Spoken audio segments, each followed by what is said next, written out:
3 raisons très importantes de regarder cet essai avec moi. La première et la plus importante, c'est que ma mère m'a demandé si elle devrait choisir cette voiture comme prochain véhicule. Je reviendrai aussi sur cette histoire plus tard. La deuxième raison, c'est qu'il y a de plus en plus de voitures chères sur le marché, mais il y a aussi des modèles abordables comme celle-ci. C'est crucial qu'il reste des voitures abordables. Une troisième raison, Seat est toujours vivant avec ce véhicule ici. Ils disent « on est toujours là ». Il ne s'agit pas que de Cupra car voici le Seat Arona remis à jour. Et nous allons nous pencher sur le détail de toutes les mises à jour extérieures et intérieures. On le conduit aujourd'hui avec Thomas sur Autoshuffle en 4K, plein écran et en intégralité. On s'installe au volant de l'Arona mise à jour dans cette toute nouvelle teinte onirique, un nom qui nous transporte carrément dans un vrai pays de rêve, cette couleur. Et je dirais que ça ressemble vraiment à un vert turquoise plutôt clair, quelque chose comme ça. C'est très intéressant. Et une nouvelle calandre avant. La carrosserie est donc neuve. Ça ressemble davantage à un ATK. Et l'intérieur ici a un style sportif alvéolé. Nouveau bouclier bas aussi, c'est la finition milieu de gamme ici, puis des phares actualisés. Et le phare principal est en dessous. Maintenant, tout est entièrement LED dès la version de base. Et peu importe si vous optez pour les LED de base ou la petite amélioration en option, dans les deux cas, le bloc de phare principal a.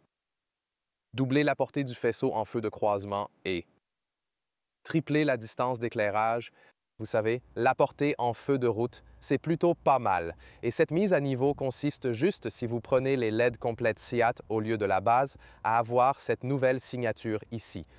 Et désormais, la signature lumineuse est devenue nettement plus fine qu'auparavant et ceci concerne bien sûr également les clignotants. Avec son nouveau pare-choc, elle est juste un peu plus longue, 4,16 mètres, soit 164 pouces. C'est un petit SUV. Sur le plan technologique, c'est un véritable frère ou une sœur de la Seat Ibiza, si ce n'est qu'il s'agit ici du modèle SUV. Et l'Ibiza bénéficie aussi des mêmes améliorations que l'Arona ici. Et sur le profil latéral, on voit ce toit en grise Manhattan. On peut soit avoir le toit de la couleur du véhicule, soit en grise Manhattan, soit en noir. Donc ces trois possibilités sont possibles. Et puis on peut aussi avoir différentes combinaisons, bien sûr, de 16 à 18 pouces pour les jantes. Ce sont les plus grandes, 18 pouces. Les moins confortables, mais meilleures pour le look, avec de nouveaux styles de jantes disponibles. Typiquement SUV, arche contrastée, toujours traction, info sur les moteurs à venir. Là, à l'arrière, vous pouvez voir que quelques éléments de style ont aussi été actualisés. Par exemple, le bouclier bas est renouvelé. Mais pour en revenir à l'échappement factice de la police auto-Geful, je dirais que c'est davantage un graphisme s'inspirant de cette idée qu'un véritable échappement factice. Je pense que la police des échappements factices d'Autogrufu pourrait peut-être dire « D'accord, peut-être que vous n'aurez pas d'amende aujourd'hui. Votre avis? » Et puis, tellement d'histoires autour de l'Arona. Au fait, il y a aussi une lettrage mise à jour ici dans la partie inférieure qui a un petit côté artistique, pour ainsi dire. Et pour le premier scénario, ma mère devrait-elle prendre ce modèle comme prochain véhicule? Il y a quelques années, juste après le décès de mon père, elle m'a demandé mon avis sur le modèle qu'elle devrait prendre. Et tu sais, c'est l'une des pires choses que l'on puisse endurer, si tu vois ce que je veux dire. Elle voulait juste une petite voiture abordable pour elle. Et ensuite, on s'est demandé quel est le bon choix et j'ai proposé une Seat Arona ou une VW T-Cross. Elles se valent. Petite, facile d'accès et pas trop chère. Les grands-parents peuvent aussi monter facilement derrière. C'était ces aspects. Et puis, le leasing a pris fin et puis, elle a changé. Impossible à prononcer. Elle est passée à la Ibiza parce qu'elle s'est dit « Ah, c'était peut-être un peu moins cher au niveau du taux de leasing. L'assurance coûtait plus. Finalement, elle paye plus pour l'Ibiza. Elle n'est pas contente du changement et veut retourner à l'Arona. Le nouveau modèle est sorti et quand le leasing se termine maintenant, elle m'a demandé si je devais prendre cette version mise à jour et je pense que d'un point de vue extérieur, ça fonctionne très bien. Voyons aussi pour l'intérieur maintenant. Pour l'intérieur, clé standard, puis les bruits de fermeture des portes sont en fait assez bons. L'arrière, peut-être pas. Ça a un peu un son d'écho, mais l'avant est bien, vraiment. Ici, au fait, ce sont juste les joints en caoutchouc standard, vous savez, en haut de la porte et aussi en bas. À l'intérieur, quelques changements. Le haut reste en plastique, mais avec une structure maintenant. Alors, nouveauté, un insert en tissu. Ça donne une ambiance plus haut de gamme. Ici, c'est un peu doux pour le coude. Ça pourrait peut-être être un peu plus doux. Porte avec rembourrage rigide à l'intérieur, puis amélioration, nouvelle bouche d'aération. Elles sont maintenant rondes et comportent, dans cette finition, un contraste intérieur. Le tableau de bord est maintenant souple avec une structure. C'est vraiment cool. Et aussi, celui-ci était. Juste un bloc dur, il a une nouvelle surface, pas vraiment mou au point de pouvoir l'enfoncer. La surface est douce et un peu mate, donc c'est aussi une amélioration. Volant avec coutures contrastées à l'intérieur, molette, volume inclus, régulateur, commande centrale, affichage digital. Et de nouveaux sièges, toujours en tissu, mais cette fois avec un motif vraiment spécial. Et bien sûr, cette couleur turquoise. Plusieurs tissus de sièges sont proposés, celui-ci correspond à la finition Style. Alors effectivement, l'habitacle profite dès maintenant de quelques mises à jour sympas qui le rendent un peu plus sophistiqué. Les sièges sont aussi très confortables, même pour les grands. À 1,89 m, j'ai assez de place pour la tête. Cette position confortable facilite l'accès comparé à une Seat Ibiza. Le volant se règle manuellement en hauteur et en profondeur pour une position de conduite très confortable. Et maintenant, bienvenue dans ce poste de pilotage. De ce côté, vous voyez cette nouvelle surface et vous entendez à quel point elle est mate. C'est plutôt bien réalisé. Et ici, le tableau de bord en soft touch présente aussi une forme différente de celle d'avant. Il est un peu plus sculptural, on peut dire. Et puis la nouvelle bouche d'aération, aussi côté passager. Et les nouvelles bouches d'aération centrale. Toujours ce contraste de couleurs, mais il existe différentes versions, bien sûr. J'aime qu'on garde les molettes climatiques physiques. Ce bouton ici, celui du bas, et pour la vitesse du ventilateur, c'est vraiment apprécié. Le chauffage des sièges avec son propre bouton, 2 ports USB-C en bas. Et maintenant, c'est 15 watts, la plaque de charge inductive, si vous prenez celle-ci, et elle est aussi ventilée. Alors c'était aussi une fonctionnalité que ma mère réclamait. La plaque de charge inductive a été entièrement mise à jour. Oui, c'est bien le cas. Vous avez les versions d'entrée de gamme avec la manuelle, là le 1.5 DSG, puis ce sélecteur automatique qui marche comme ça. Bouton Start-Stop et cet effet pulsant comme un battement de cœur. On sait que Jaguar avait lancé cette fonctionnalité, Seat et Cupra l'ont ensuite reprise. Les portes-gobelets ont plusieurs tailles, mais ne s'adaptent pas. J'aimerais un ajustement automatique qui, pour la compétition de rallye, le frein à main reste un élément essentiel. Là, ça pourrait être pour le porte-clés, l'alimentation 12 volts. Ici, le coude est plus à l'aise avec ce tissu et il y a du rangement en dessous. La boîte à gants n'est pas trop petite, mais elle n'est pas amortie, elle s'abaisse simplement. Cela pourrait éventuellement être optimisé de ce côté. Et puis pour les écrans et ainsi de suite, la version de base commencerait avec environ 8 pouces. Celui-ci là en option. 9 pouces, donc un peu plus grand pour l'écran. Oui, enfin, il n'y a pas vraiment de mise à jour complètement nouvelle sur celui-là, mais il y a eu quelques mises à jour logicielles. Apple CarPlay est là, bien sûr. Ma mère demandait s'il y avait un système d'infodivertissement entièrement nouveau. Ce n'est pas complètement nouveau, mais bien sûr, il y a la dernière version du logiciel dessus. Prenons par là. Sinon, comme je l'ai dit, sur le volant, les commandes manuelles restent là. Vous avez aussi des palettes ici pour changer de vitesse à la hausse ou à la baisse, contrairement à la DSG. Et les instruments numériques, ils sont soit de 8 pouces en série, soit ces modèles ici en option de 10 pouces. Et voilà, nous y sommes. J'adore ces jauges analogiques numériques. C'est ma vue préférée. Mais vous pouvez aussi y mettre différentes vues, comme vous voulez. Et très important ici, pour désactiver l'avertisseur de vitesse européen, voilà, ici, il y a comme un avertissement de vitesse et vous pouvez le désactiver et vous le faites simplement en faisant défiler ici sur le volant, puis en confirmant. Maintenant, passons aux sièges arrière. Tout d'abord, l'intérieur de la porte est entièrement en plastique dur, donc c'est plus ou moins tout le basique. Isofix ici à l'extérieur de chaque côté. Vous savez, il y a comme cette fente pour ça. Et aussi le nouveau motif du tissu des sièges arrière, et c'est plutôt cool. C'est joli. Il est vraiment agréable au toucher, et ces coussins, c'est presque comme du matelassage. Ils augmentent vraiment le confort. J'aime cette amélioration, mais on ne peut rien rabattre ici. Mais 3 adultes pourraient théoriquement s'asseoir ici, vous voyez?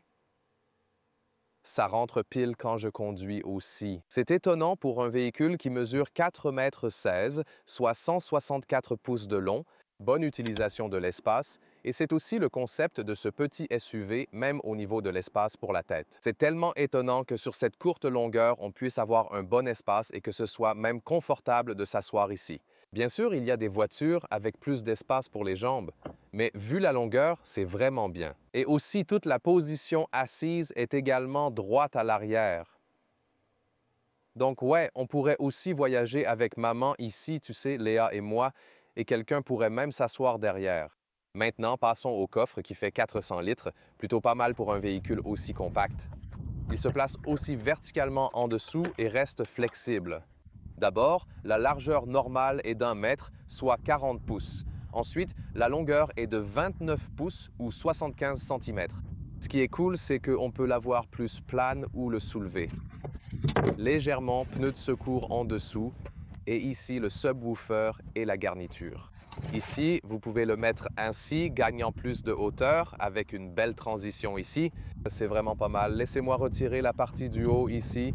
Ça peut aussi vous donner les dernières mesures sur la hauteur. Voilà. On a donc une hauteur totale d'environ 33 pouces ou 84 cm, ce qui est sympa. Maintenant, je peux aussi attraper ici pour tout replier quand la partie supérieure est baissée et vous voyez qu'il y a 7. Transition ici qui est comme couverte, je pense que ça peut se loger là-dedans. Ensuite, on a une longueur totale d'environ 58 pouces ou 1,47 m. Et quand les sièges sont déployés, je peux remettre celui-ci en position pour une transition fluide vers les sièges arrière. Sous le capot, qu'est-ce qu'on a? Un 1,5 litres 4 cylindres, 150 chevaux, toujours avec la boîte DSG 7 rapports, environ 8 secondes pour l'accélération. Base, un 1,0 litres turbo 3 cylindres, 95 ou 115 chevaux, 95 chevaux en manuel. La version 115 chevaux est dispo en manuel ou DSG. Ensuite, le gros sujet concerne les voitures abordables car les neuves coûtent en moyenne 50 000 € ou dollars. Celles-ci, bien sûr, coûtent bien moins. On n'a pas encore les prix exacts, mais elles débutent autour de 20 000 et quelques. Pour les finitions haut de gamme, comptez environ 30 000 et quelques. Donc, entre 25 et 30 000, c'est le prix que vous paierez pour obtenir votre Seat Arona. Et c'est toujours abordable comparé à d'autres. Ouais, par exemple, comme une BMW série 4 cabriolet. Superbe voiture aussi. On dirait une couleur similaire. Ce nouveau modèle Cupra, encore un nouveau modèle Cupra, etc. Mais les gens ont continué à acheter Seat pour les prix bas. Et oui, ils n'ont pas vraiment beaucoup investi dans le développement de cette marque, de nouveaux modèles et ainsi de suite. Et il y avait même des réflexions sur l'éventualité d'abandonner la marque Seat ou d'en faire une marque de mobilité ou quelque chose comme ça. Récemment, il y a eu des changements au sein de la direction du groupe Volkswagen, notamment chez Seat. Peut-être qu'on envisage de conserver la marque car les gens désirent encore des voitures abordables. C'est le premier investissement dans le lifting de l'Ibiza et de l'Arona pour dire on est là, on est toujours en vie. La marque ne va pas mourir, c'est un peu le message actuel ici aussi pour ce nouveau véhicule. Et bien sûr, on vous tiendra au courant de cette histoire dès qu'on en saura plus, s'il y aura peut-être des modèles entièrement nouveaux. Ils ont aussi annoncé qu'à un stade ultérieur, ils proposeront aussi de nouveaux moteurs mild hybride et plug-in hybride et ainsi de suite. On a hâte de voir ça pour maintenir la marque Seat, qui est bien sûr très importante pour tous nos fans en Espagne. Vous savez, Auto Sensation est notre chaîne espagnole. Alors, vous êtes toujours les bienvenus si vous venez d'un pays hispanophone pour la version Auto Jeful en espagnol. Je conduis la nouvelle Seat Arona. Pourquoi l'acheter? Une place de parking étroite ici. C'est l'une des raisons. La résolution de la caméra de recul pourrait être meilleure, mais on peut doser son approche du véhicule, surtout avec la DSG.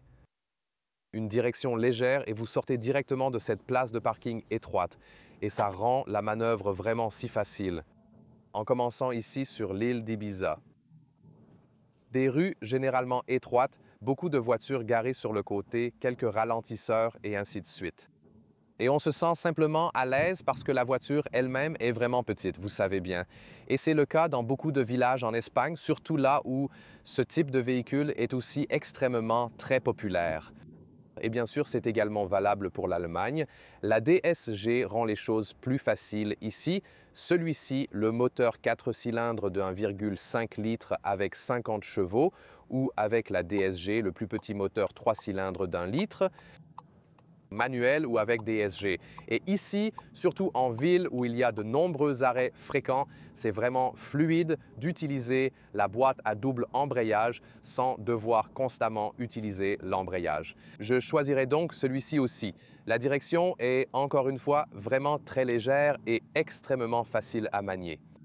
Il n'y a pas de zone morte et on ressent bien le véhicule dans son ensemble. Et la principale différence par rapport à la Seat Ibiza, c'est qu'ici, dans l'Arona, on est assis un peu plus élevé. On a une belle vue ici sur la mer Méditerranée, du coup, on est assis un peu plus haut. Du coup, on est assis plus confortablement, on a une meilleure vue et on peut voir ce qui se passe au ralentisseur. La suspension est plutôt bonne. Avec les jantes de 18 pouces, la conduite devient plus sportive et un peu plus ferme. Pourtant, on ne peut pas dire que ce soit une voiture particulièrement sportive ou quoi, vous savez. Donc, il s'agit plutôt de s'orienter un peu vers le sportif avec le choix des grandes jantes et bien sûr l'attrait visuel. Et si on prend les petites jantes, on a plus de confort.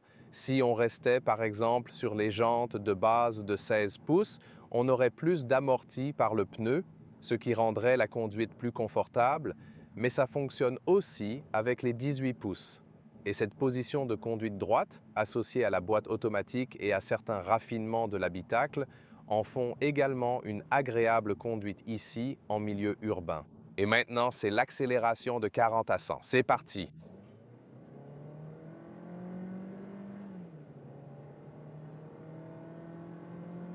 C'est ça. Et c'était en montée. Voilà pourquoi on prendrait le 1,5 litres 4 cylindres. L'accélération ici est amplement suffisante pour ce type de véhicule, à environ 100 km par heure, soit 60 miles par heure. Le bruit perçu reste tout à fait acceptable. Impossible d'aller plus vite ici aujourd'hui, mais c'est très bien comme ça. Et sa stabilité A. Des vitesses autoroutières modérées par ici est aussi bonne. Du coup, c'est aussi un des atouts de ce véhicule. Donc, on l'achète pour de la conduite en ville, entre autres. Mais si vous prenez l'autoroute, il n'y a vraiment pas de souci, vous savez, et vous pouvez aussi l'emmener en vacances sans problème. Et c'est ce que j'apprécie dans les véhicules qui peuvent réellement tout faire.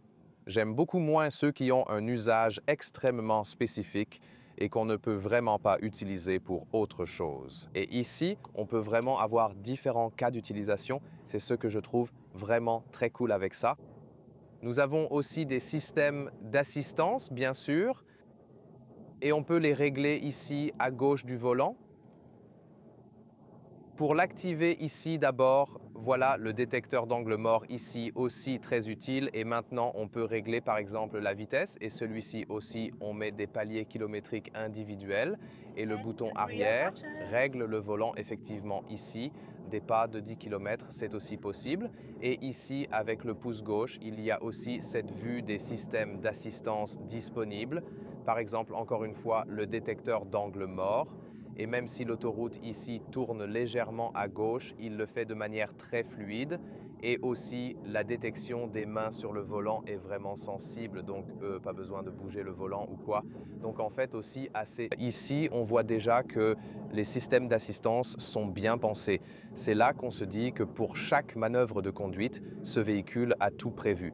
Donc on n'a qu'à mettre l'OK pour cette nouvelle Arona. Quant à la consommation, nous n'avons pas roulé à des vitesses trop élevées. Beaucoup de stop and go et quelques accélérations, environ 6 litres par 100 km. Environ 40 miles par gallon US, 47 miles par gallon UK. Pas top pour un si petit véhicule. On aurait plutôt une telle consommation avec une hybride Toyota comme le Yaris Cross. Cependant, la nouvelle finition intérieure paraît plus premium. J'aime beaucoup les sièges, j'aime aussi l'extérieur. C'est un beau pack, on peut tout faire avec ce véhicule. Silencieux en ville et sur autoroute, intérieur spacieux, la conduite est vraiment remarquable, à la fois souple et stable. Ce véhicule urbain est presque parfait et reste très abordable pour tous. Comme je l'ai déjà mentionné, c'est entre 20 000 et 30 000 euros. Les prix vont sûrement monter un peu, mais ça reste tout de même abordable face aux autres véhicules. Et c'est ça l'essentiel avec le site Arona, le concept global. Et c'est pourquoi je peux encore recommander pour la nouvelle location de ma mère toutes mes amitiés, surtout à ma mère aujourd'hui et à vous tous. Et je pense que c'était une très belle vue ici aussi depuis l'île d'Ibiza et aussi recommandé pour un voyage en vacances. Ou bien sûr si vous êtes fan de DJ et de la musique trance comme moi et allez découvrir certains des concurrents en ce moment.